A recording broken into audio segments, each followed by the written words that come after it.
Welcome to episode 47 of Andromeda. Right away, we're going to view the fate of Irmor. Now, Helheim hasn't committed a whole lot to this. He's got a few Van Jarls with a bit of equipment. There's a Bane Lord chilling here. Some corpse constructs and long dead horsemen. The storm demons are really cool, but there's not exactly a whole lot to invade here. Just an augur surrounded by a few henchmen and some slingers on the walls. This is what's entirely left of Irmor right here. Let's watch these storm demons throw their lightning balls. Yeah, they're going straight for the mage back here. See if they manage to kill him before he gets any spells. Oh, he's got some fireflies going out. There he goes. And that's enough for his Astadi. And it's down to the slingers. The Van Jarls just fly right on top of the wall as soon as there's an open spot. So with that battle, that is it for Irmor, who didn't even see this battle, by the way. Now, I think where Irmor went wrong, and I think this is pretty obvious if you're watching these videos in a chunk, as earlier turns will be a little more fresh in your mind, is there was a time when Irmor was preparing an invasion of Helheim, and instead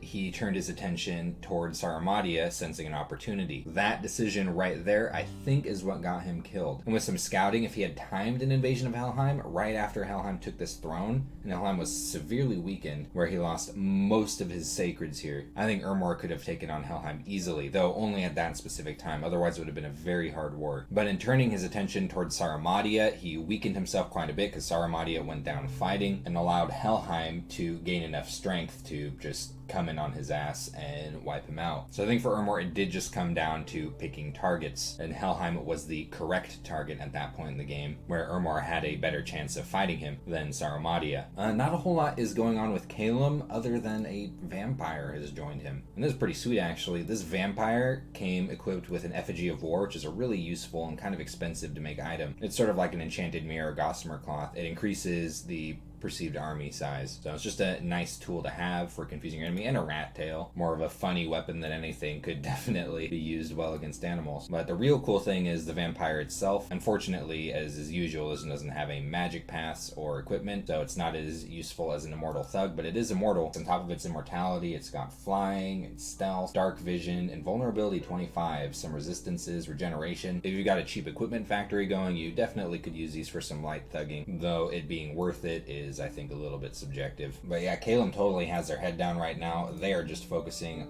purely on research. For this next turn, they'll almost have enough to get Conjuration 8. Not quite. And we'll see where he goes after that. Helheim has actually received a message from Helheim agreeing to the non-aggression pact and is trying to start up trade of his fire gems. Helheim has found a couple of magic sites this turn, and Earthblood Seepage here in Nirn. 2 earth gems, that's really nice. He's not getting a whole lot of those. And a Brigand Lair, which isn't a very good thing to find, really. Well, at least you know it's there. The unrest will be going up regardless. Other than eliminating Irmor, Helheim has actually had a pretty big battle this turn, and that's at this throne here in Nethermark. Now, to this throne, he's pretty much just brought his glamored horsemen in the forms of Van Jarls, Hangadrots, a couple of Van Heerses, and a whole bunch of Hellheerdings. And he's mostly just got these sages and this lore master back here to eat through. See what magic he's planned on bringing along. I did see some air gems there.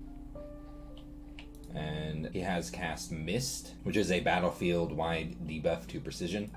And Darkness, alright, banking on the Spirit Sight in his Bless to reduce casualties on his Hellheerdings. This guy's getting right around to the back.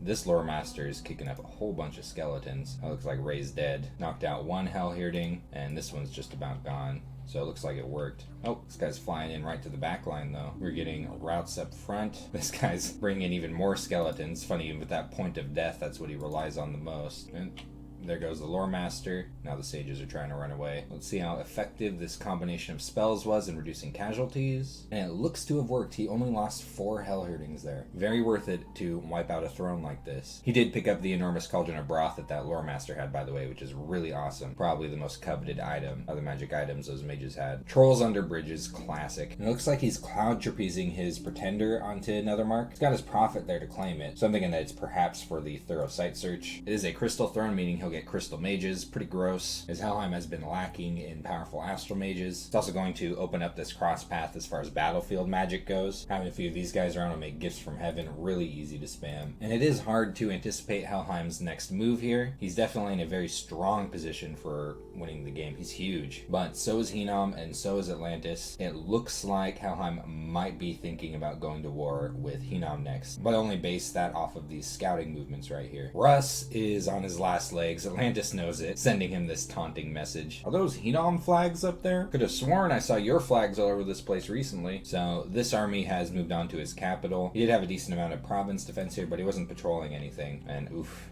Here comes the fire elementals right away. Wow, look at all of that damage. Holy shit. That was really dirty.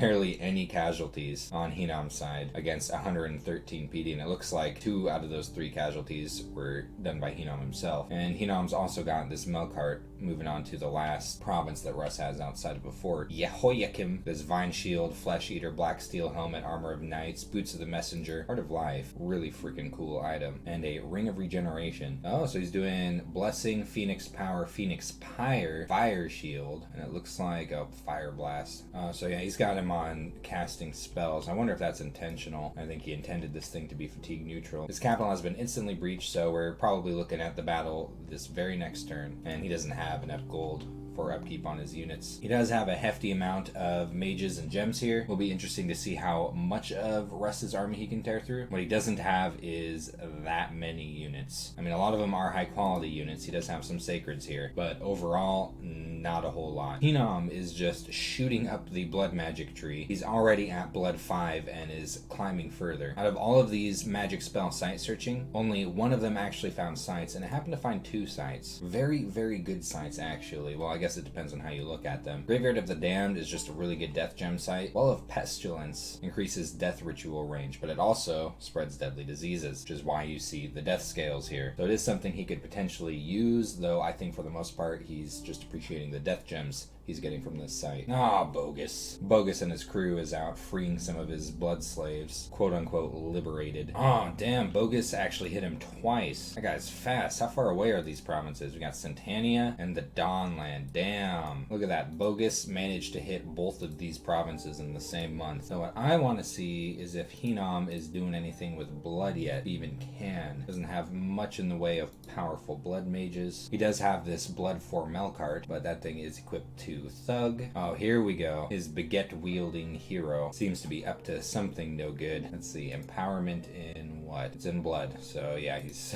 he's definitely got plans for this guy. Oh, and he's actually not storming Russ's castle this turn. He's just sending a scout in to see what's up before he does it. So being really careful with that just in case. I mean, it would suck to lose this army. That would be horrible. And it looks like Hinom might be thinking about an invasion into Kalim's territory right after. But once again, that's only based off of these scouting movements, similar to how Helheim is scouting Hinom over here. Atlantis, after a few defeats, is starting to focus on research, getting some alteration going, but otherwise doesn't really have a whole lot going on. Some priests committing espionage in the middle of his big pond, and probably one of his scouts getting found out. This one wasn't carrying any gems or anything. Well, isn't that gross looking? It's actually gonna try to fight him. And yeah, kind of like Kalim, Atlantis just has his head down and he's researching. He could definitely be researching with these. Like if someone was to walk down into this pond, the outcome would be the same. These guys would fight before the rock walls are built. So losing quite a bit of efficiency over here, actually. I think really Atlantis's best bet right now is to rush construction 6 and start building lanterns. If he doesn't get his research level up soon, like this is really bad compared to Hinom and Helheim. Like, let's just look. Helheim has almost 3 times the amount of research, and Hinom has well over 3 times the amount of research. Let's just check Kalim's for good measure. Yeah, Kalim actually has more than Helheim. So Atlantis is getting left behind in a very big area of the game. And if he doesn't get his research up soon, he's essentially going to be a bunch of fish people with some water elementals, and that's about it. So that's been turn 48 of Andromeda. Got the last stand of Russ coming up soon, not quite next turn it looks like. It does seem that we'll very quickly be down to 4 nations, and your guess is as good as mine as to where the next war will start.